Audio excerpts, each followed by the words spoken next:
Amplifying Voices from Development Perspectives and Fieldfisher. Welcome to the first episode of our Amplifying Voices podcast series. In this episode, we hear the story of Jennifer. Jennifer will share her educational dreams as well as the challenges associated with achieving her goals as an asylum seeker. We hope you enjoy. So Jennifer, you're very welcome to Amplifying Voices podcast. Thank you. Thank you so much for your time and for your willingness to share your story with us. Thank you very much. It's my pleasure to be here and to talk about my story. Brilliant. Excellent. So if you're okay, Jennifer, we can start. So, by the beginning, really, so where does your story start? Well, if you don't mind me to tell the title, the title of my story is Scars Are Great Flashbacks.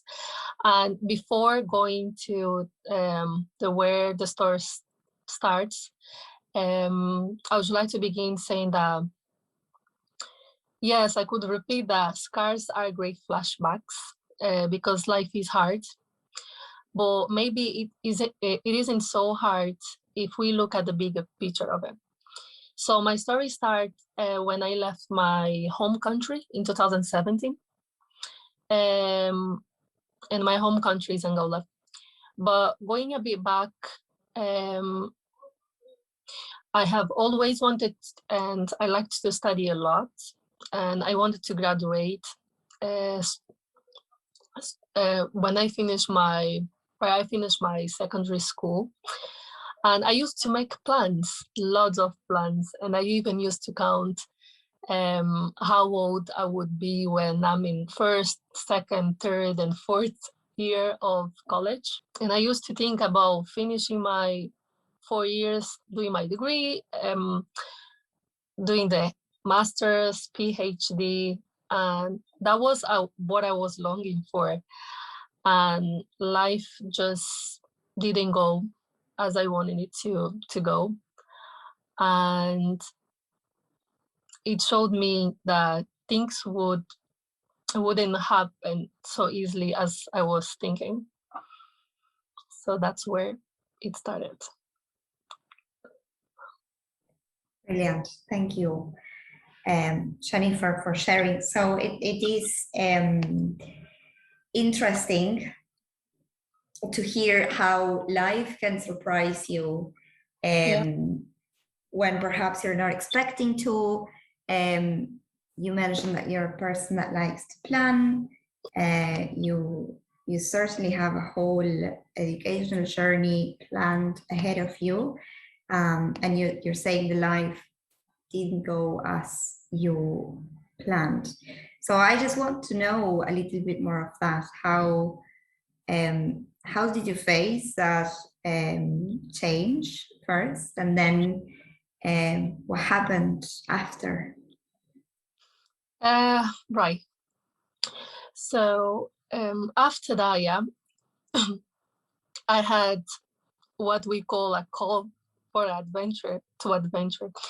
And using this term sometimes can sound very exciting, fun, promising, but it wasn't that exciting to me because I was a bit afraid, because I had to leave my country for many personal reasons, and my health was one of them.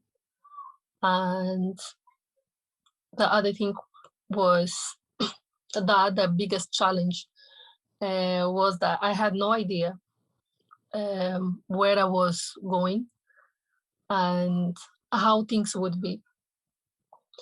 So I came into a country that I only knew the name and the capital city, and nothing else. And I didn't really know from where to start. And I didn't have any clear direction. And also the language was a barrier. Yeah. So that's where everything started getting complicated. Thank you for sharing that, Jennifer. It's certainly a huge challenge to move countries, and as you're describing in it, particularly when it's something that you perhaps didn't choose, but you were forced to do for different reasons. Right. So how did this change, and in particular the transition to adapting to this brand new context, impacted on your educational plans that you mentioned you had? Yeah. So before I left my country, I was already in the first year, and I really thought I could continue coming to another country. But when I came here, I realized that I couldn't. First of all, because I didn't really understand the education system in Ireland. Secondly, I didn't have many help, and because language was a barrier, and I couldn't express myself, I couldn't ask how it worked, and even if people were talking to me, I couldn't really understand from where to start. And the recognition of my certificate from my country was also a barrier. And so I had lots of expectations when I left my country. That was the good part of living, although I didn't know how things would go. But then again, the lack of the right information, the barrier of the language, about the challenge in knowing the education system in Ireland, make me feel dismotivated. I can say that I felt lost. I felt useless. I felt discouraged. And I just felt that I was a loser, or I was worthless. Thank you, Jennifer, for sharing. I think what you're describing is something very honest, and probably something a lot of people can resonate with. So, I think just because of the fact that you're, openly sharing your feelings in such a raw way, I think that's really important. It's a really good message, that we can be open about them. Right. And in this journey, which you're describing, being really, really difficult at a personal level for you, did you have any support? Were there people helping? I actually did. When I first arrived to Ireland, we were living, I was living in a, and I say we because it was me and my younger brother. Yeah, we were living in a center, and we actually got help. There were some people who used to translate for us, and we got psychological help, and yeah. But when we moved from that place, we actually have to find things ourselves, and it wasn't easy. But I had to find ways to make that dream of going back to school and continue with my education work, because when I moved, I didn't have so much help.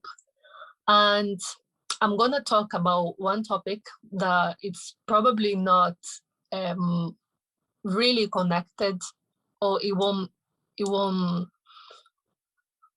won't seem very close to my story. But it's very important to mention that religion, it plays a big an important role, if I can say, into society. And when I was back in my country, I had many support and all this help. When I came here, because of the language, obviously, I couldn't really understand or go into any place, any institution to pray and get help from there. But I just found people who don't even share the same faith as me, and they just helped me. And some of them were going through the same problems, but we could find we could help each other, if I can say, because sometimes media play that role that we know. They just try to put religion against with each other. But I actually found people here that were in the same situation that helped me a lot, and they support me with their values, with what they think, with what they believe, how they carry themselves. God actually helped me a lot, and more than what I used to learn in churches. I just found the relationship with God, reading the Bible, really helped me. And so apart from the beliefs, the thought, the habits, the strategies, and when I say strategy, the relaxing thing, the meditation, and other things from the religions, psychologists, and influencers or friends, I found God himself, in a sense that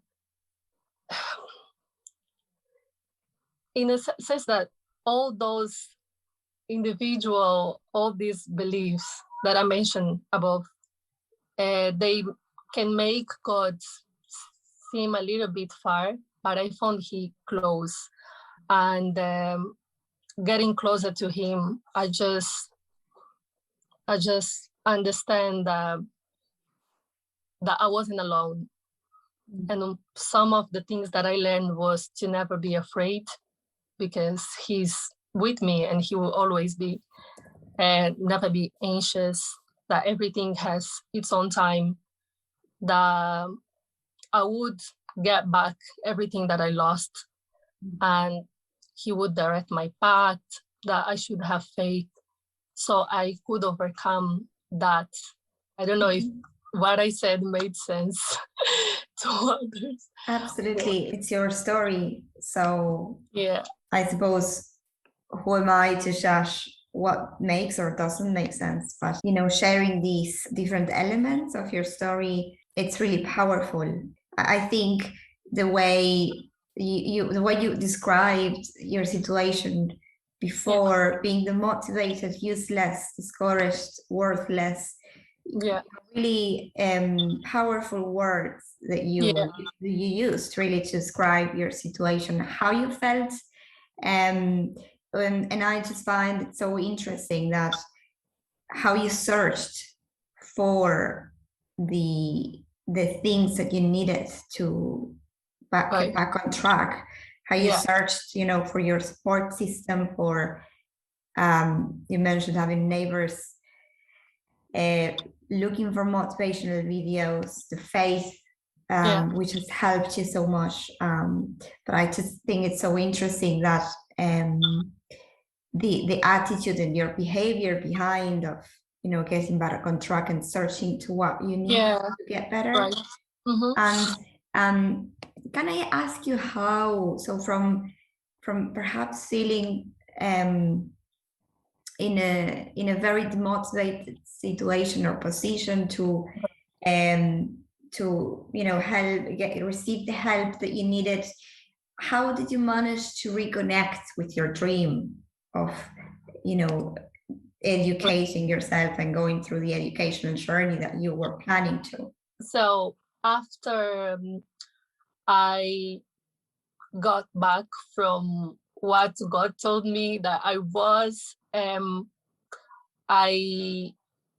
left that place where I used to feel worthless, obviously, and I started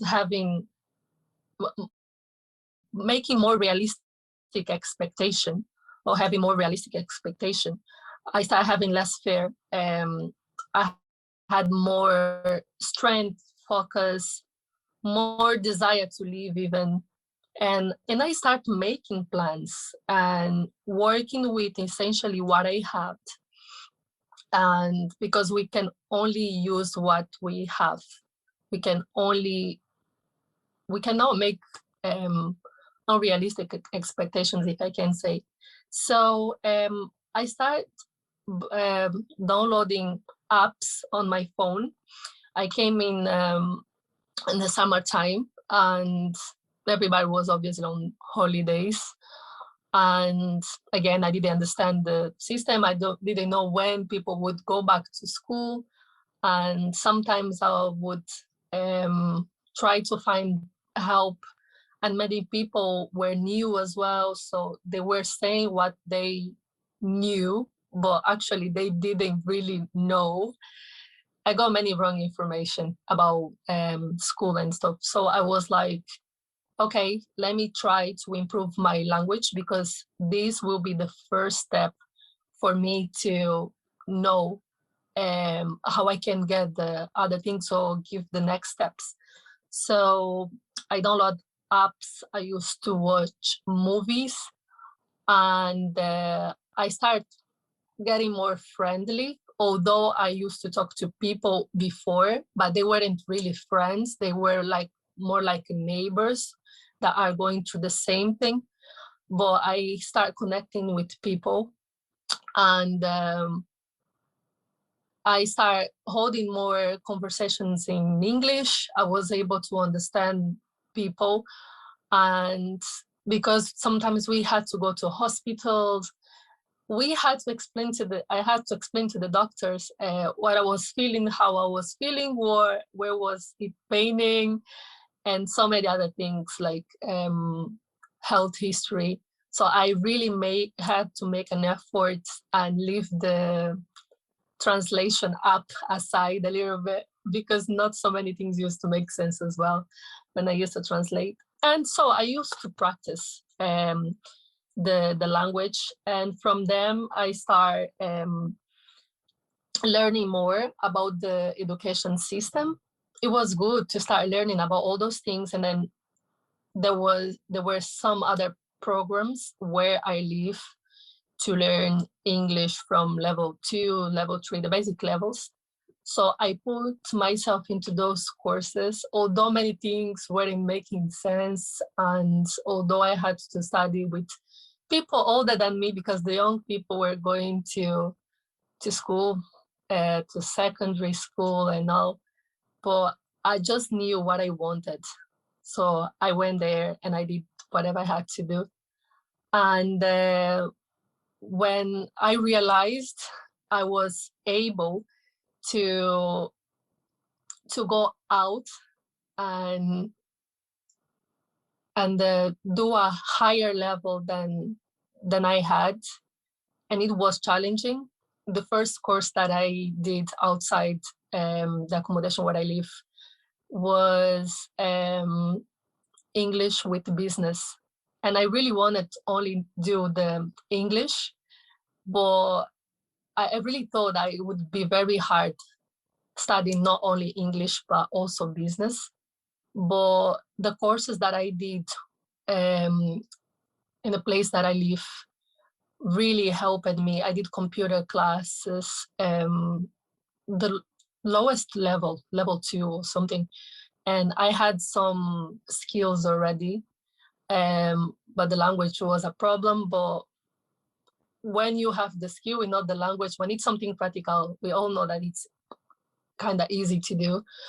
I put myself in sewing class, English class, as I said, cooking class. And even though I didn't really like what I was doing, but I really enjoyed everything I did.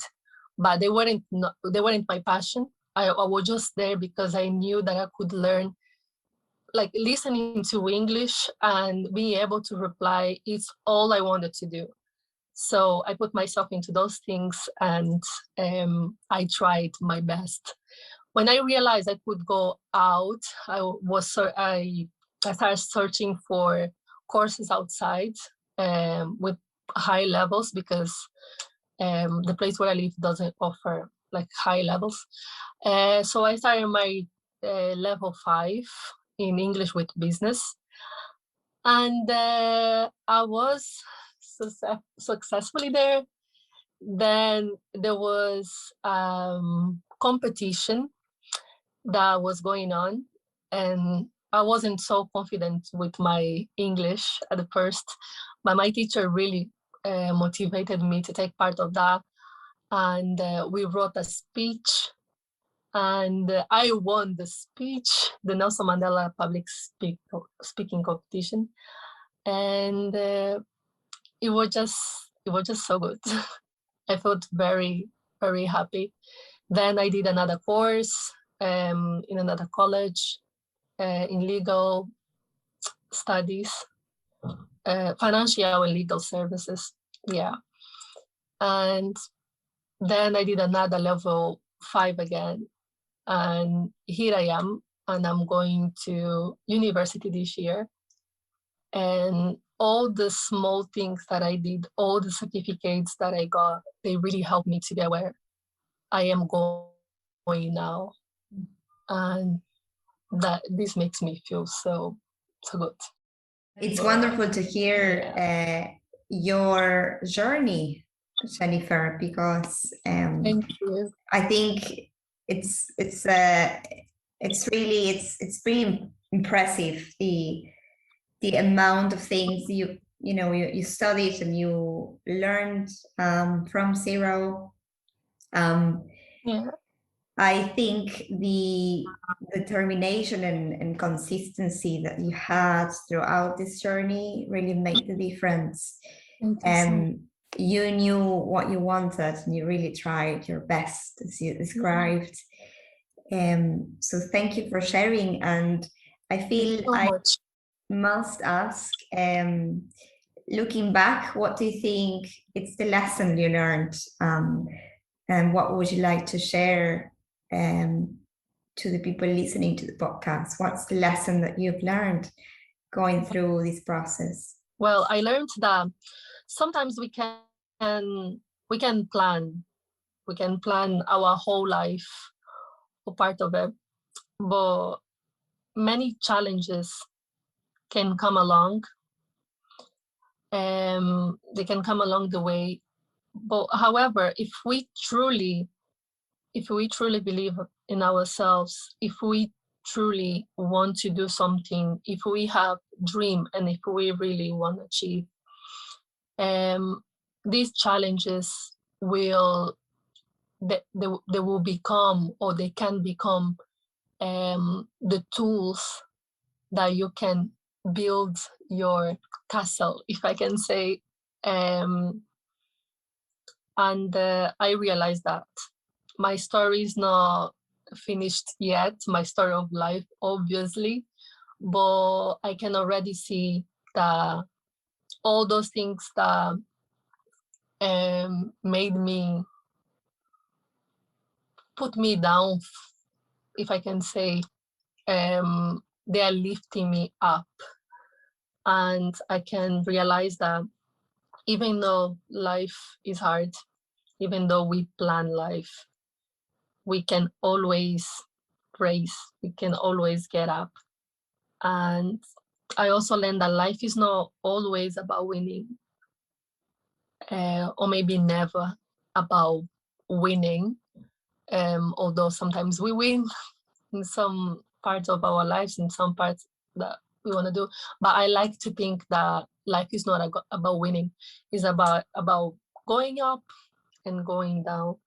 And whenever we go down, we raise again, and we raise up stronger with great experiences, and so that we can remember them when we face other challenges, and so that we can help other people. Excellent story. Thank you so much, Jennifer, for sharing that with us. I hope Thank you so much, Maria. People listening to the podcast will find your story as inspiring as I did. So thank you for sharing it. Thank you. It's a pleasure. Thank you so much for the opportunity. Thank you for listening. In our next podcast, Flo will share with us the challenges of arriving in a new country without knowledge of the language, its culture, and without a strong support network. She'll also share how she overcame those challenges. See you at the next time. Amplifying Voices from Development Perspectives and Fieldfisher.